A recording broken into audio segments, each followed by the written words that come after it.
Dari tangan yang bersangkutan dapat disita oleh anggota kami, yaitu beberapa perangkat menggunakan narkoba seperti ada bong, ada pipet, ada korek api yang dimodifikasi, dan ada 2 bungkus plastik yang indikasi berisi sabu dan 2 obat yang ada psikotropikanya seperti Sanek dan satunya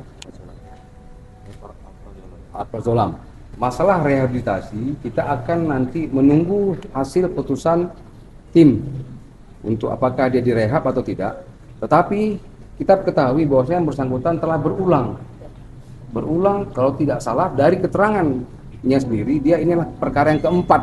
RF sendiri memesan narkotika ke orang yang akan kita kejar ini dengan cara memesan melalui online, artinya bukan online, memesan melalui via online atau via handphonenya. Dibelilah setengah G dengan harga 650.000 dan itu ditransfer ke rekening si pelaku ini. Kita bertanya kenapa dia memakai lagi, alasannya adalah karena supaya badannya fit, kemudian supaya tenaganya kuat dan sebagainya. Bahkan sesekali dipakai karena dia banyak pikiran. Nah, kita tidak dalam pikirannya apa, kita fokus kepada dia menyimpan narkotika itu. Nah, setelah kita lakukan penyitaan dan penangkapan, yang bersangkutan kita bawa ke Mapolres Jakarta Barat, tepatnya di Satuan Narkoba, untuk ditesurin. Hasil tes urinnya positif mengandung narkotika dan psikotropika. Kita tidak berhenti di situ saja, kita terus sampai saat ini sudah mengantongi penyuplai atau yang memberi atau yang menjual narkotika tersebut ke saudara RF. RF sendiri memesan narkotika ke orang yang akan kita kejar ini dengan cara memesan melalui online, artinya bukan online, memesan melalui via online atau via handphonenya. Dibelilah setengah G dengan harga 650.000 dan itu ditransfer ke rekening si pelaku ini. Pelaku pengedar narkoba ini telah kita identifikasi, kita telah mengetahui, tinggal saat ini anggota masih bergerak untuk melakukan pencarian penangkapan terhadap penyuplai narkoba ini. Kami harapkan kepada masyarakat, terutama di Jakarta Barat, untuk tidak henti-hentinya memberikan informasi kepada kita tentang jaringan peredaran narkoba ini. Saat ini pelaku telah kita amankan dan telah kita tetapkan sebagai tersangka dengan pasal yang berlapis, itu dengan pasal 609 KUHP, yaitu orang memiliki menyimpan narkotika, kemudian 127 Undang-Undang Psikotropika dan Permenkes nomor 14 2005 tentang menyimpan obat yang mengandung psikotika tanpa izin. Artinya dia mendapatkan itu secara tidak sah atau ilegal, yang obat tersebut mengandung psikotropika yang sangat berbahaya bagi tubuh kita. Demikian. Ada pertanyaan? Pak, barang bukti yang ditemukan itu dikonsumsi sendiri atau bersamaan, Pak? Iya, pada saat itu barang bukti yang kita temukan dia mengkonsumsi sendiri di unit apartemennya. Yang disimpan itu berpencar-pencar. Ada yang disimpan di dalam laci, kemudian disimpan di box ya, tempat sepatu. Kita lakukan penggeledahan saat itu, semua unitnya kita lakukan penggeledahan. Dan kita dapatkanlah barang bukti tersebut.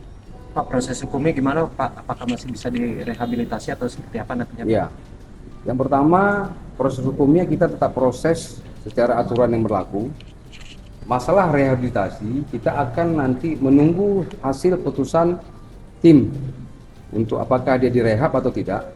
Tetapi kita ketahui bahwa yang bersangkutan telah berulang kalau tidak salah dari keterangannya sendiri, dia inilah perkara yang keempat. Artinya sudah kali ditangkap, ini yang keempat yang berurusan dengan hukum tentang narkotika tersebut.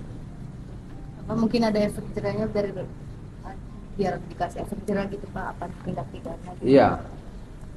Kami sendiri telah berkoordinasi dengan Kasat dan Kanit. Kita akan terus menghukum proses ini. Artinya kita akan menegakkan pidana, ya.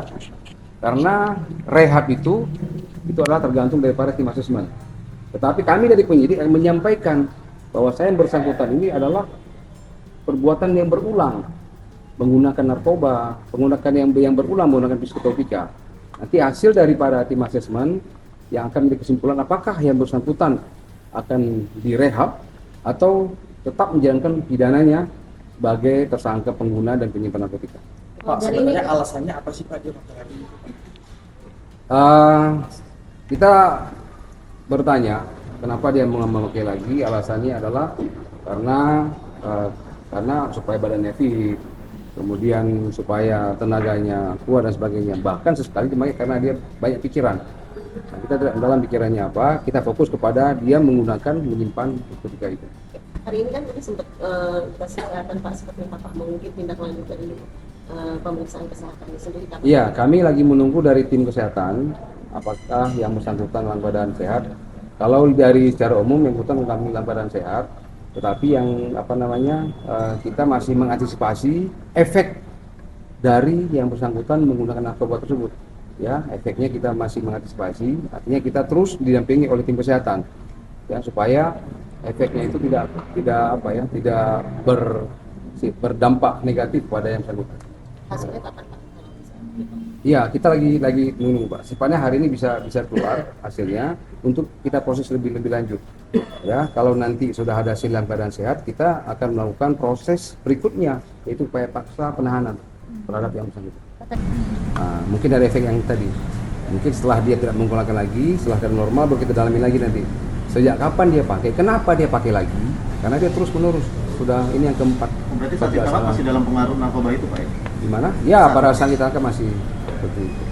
Pak, tadi tersangkanya tadi sudah dalam pengawasan dan sudah akan ada tindakan penangkapan Pak tersangkanya. Pengedar. Supply. Iya, penyuplai sudah kita ketahui identitasnya. Kita masih melakukan proses pengejaran terhadap tersangka tersebut. Karena mungkin dia tahu, karena itu merupakan public figure kan, akhirnya ketahuan viral sebagainya. Ya, tapi kita tak melakukan pengejaran terhadap si penyuplai ini. Ada berapa banyak Pak yang saat ini sudah teridentifikasi? Hanya satu orang aja kan? Iya, yang bersangkutan berkomunikasi dengan satu orang karena dia membeli dengan satu orang dan mentransfer tersebut dengan satu orang. Nanti mungkin akan berkembang, mudah-mudahan rekan mohon doa kita bisa tangkap dan kita bisa ungkap jaringannya. Selama diperiksa apa keluarga boleh menjenguk tersangka Pak? Keluarga sudah ada yang besok belum Pak? Keluarga sudah ada yang besok belum Pak? Keluarga sudah ada yang datang besok. Keluarga seperti belum ada yang besok. Tapi saat ini kita kan harus fokus dulu untuk memeriksa si Ervin dengan teliti ya. Artinya tidak boleh terpengaruh dengan hal-hal yang lain. Baik, terima kasih Pak. Gak sempat baca? Dengerin aja. Klik icon text to speech, gak pakai ribet di okezone.com.